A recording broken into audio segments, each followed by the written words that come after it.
আসসালামু আলাইকুম এভরিওয়ান। আজকে আপনাদের জন্য নিয়ে আসলাম ভুড়ি বা বট ভুনা। এখানে আমি 1 কেজি ভুড়ি সুন্দর করে পরিষ্কার করে ছোট ছোট টুকরো করে কেটে নিয়েছি। ভুড়িগুলো ভালো করে ধুয়ে কেটে নিচ্ছি একটি পাত্রে। দিয়ে দিচ্ছি 1 কাপ পেঁয়াজ কুচি। পেঁয়াজটা আমি একটু মোটা করে কেটে নিয়েছি। দিয়ে দিচ্ছি দারচিনি, একটু ভেঙে দিচ্ছি মাঝখান থেকে। কয়েকটি তেজপাতা একটু ছিঁড়ে তারপর দিয়েছি। তারপর দিয়ে দিচ্ছি এখানে আমি এলাচ গুঁড়ো। আপনারা এখানে আস্ত এলাচটাও ব্যবহার করতে পারেন। সেক্ষেত্রে এলাচির মুখটা একটু খুলে দিতে হবে, তাতে করে এলাচির স্মেলটা বের হয়ে যায়, সুন্দর একটা স্মেল আসে। দিয়ে দিচ্ছি 2 টেবিল চামচ আদা বাটা, 2 টেবিল চামচ রসুন বাটা, মরিচ গুঁড়ো স্বাদ মতো। আপনারা আপনাদের স্বাদ অনুযায়ী মরিচ গুঁড়োটা কম বেশি করে নেবেন। দিয়ে দিচ্ছি 2 চামচ হলুদ গুঁড়ো।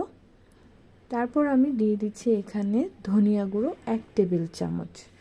যেহেতু ভুড়িতে একটা স্মেল থাকে, তাই এখানে রসুন বাটাটা কিন্তু আদা বাটার মতোই সমপরিমাণ কিংবা একটু বেশি দিতে হবে। তারপর দিয়ে দিচ্ছি জিরা গুঁড়ো ও স্বাদ মতো লবণ। এখানে আমি সয়াবিন তেল ব্যবহার করছি 1 কাপ। অনেক সময় ভুড়িতে তেল চর্বি যদি বেশি থাকে, সেই ক্ষেত্রে আপনারা তেলটা কম বেশি করে নিতে পারেন। বাট ভুড়িতে একটু তেল হলে সেটা কিন্তু খেতে ভালো হয়। এখন আমি মশলাগুলো ভুড়ির সাথে খুব ভালো করে সময় নিয়ে মিশিয়ে নিচ্ছি। দিয়ে দিচ্ছি 2টো বড় কালো এলাচ। এখন চুলার জালটা আমি অন করে দিচ্ছি। চুলার জালটা আমি মিডিয়াম আঁচে রেখে দিচ্ছি। ভুড়িতে এখন আমি কোনো পানি ব্যবহার করিনি, তার কারণ ভুড়ি থেকেই অনেক পানি উঠবে। ভুড়িটা ঢেকে দিয়ে নেড়ে নেড়ে রান্না করতে হবে। ভুড়ি রান্নায় একটা কথা কিন্তু মাথায় রাখতে হবে, আপনি ভুড়িটা যত বেশি রান্না করবেন, ভুড়িটা কিন্তু ততটাই টেস্টি হবে। তাই ধৈর্য হারা হলে চলবে না, ভুড়িটাকে সময় নিয়ে রান্না করতে হবে। যেহেতু আমি শুরুতেই সব মশলাগুলো দিয়ে দিয়েছি, তাই এখন আর কোনো কিছু অ্যাড করতে হবে না। এখন শুধু ঢেকে ঢেকে চুলার আঁচটা মিডিয়ামে রেখে নেড়ে নেড়ে রান্না করতে হবে। এই দেখেন, আমি ভুড়িতে পানি দিইনি, ভুড়ি থেকেই কিন্তু পানি ওঠা শুরু হয়েছে। এখন এই পানিটা শুকিয়ে আমি সুন্দর করে মশলাটা কষিয়ে নিব। মশলাটা কষানো হয়ে গেছে, ভুড়ি থেকেই তেল বের হয়েছিল। এখন আমি পানি অ্যাড করে ঢেকে দিয়েছিলাম।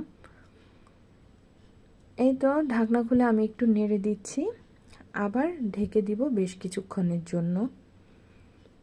এই পানিটিও শুকিয়ে গেছে।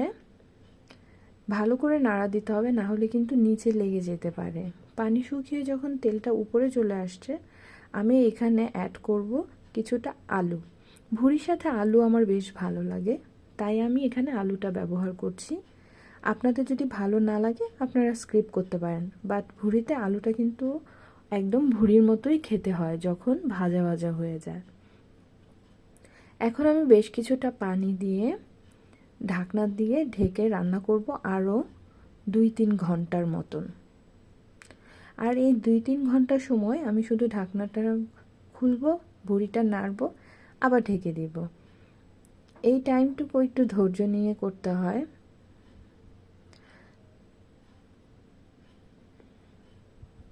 এইভাবেই 3-4 ঘন্টা ভুড়িটা রান্না করে নিলেই ভুড়িটা দেখবেন এরকম সুন্দর রঙও চলে আসবে, তেলটাও উপরে চলে আসবে। ব্যাস, এখন আমি করব ফাইনাল কাজ। ফাইনাল কাজটা হচ্ছে, আমি আরেকটা ফ্রাইং প্যানে যতটুকু ভুড়ি আমি এখন খাবো ততটুকু ভুড়ি নিয়ে নিচ্ছি, আর দিয়ে দিচ্ছি কিছু রসুনের কোয়া।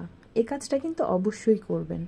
এই যে ভুড়িটা ভাজা ভাজা হবে, সাথে রসুনটা ভাজা ভাজা হবে, যখন এটি প্লেটে দিবেন এবং দাঁতের চোপায় পড়বে, তখন দেখবেন এর টেস্টটা দ্বিগুণ হয়ে গেছে। ভুড়ি ভাজার ব্যাপারটা আপনার সম্পূর্ণ আপনার টেস্টের উপর নির্ভর করবে। আপনি ভাজাটা কম বেশি করে নিতে পারেন। আমি একটু বেশিই ভাজা করব, কারণ ভুড়িটা যত ভাজা হয় আমার কাছে ততটাই ভালো লাগে। এই দেখেন, ভুড়িগুলো একদম ভাজা ভাজা হয়ে তেলটা উপরে চলে আসছে। এই ভুড়িটা রুটি কিংবা সাদা ভাত যা দিয়ে আপনি খাবেন, মুখে স্বাদ লেগে থাকার মতো হবে। ট্রাস্ট মি, এটার টেস্টটা অনেক ভালো হয়। যত ভাজা হয় ততই ভালো হয়। আশা করি আপনারা বাসায় ট্রাই করবেন। ধন্যবাদ সবাইকে। আসসালামু আলাইকুম।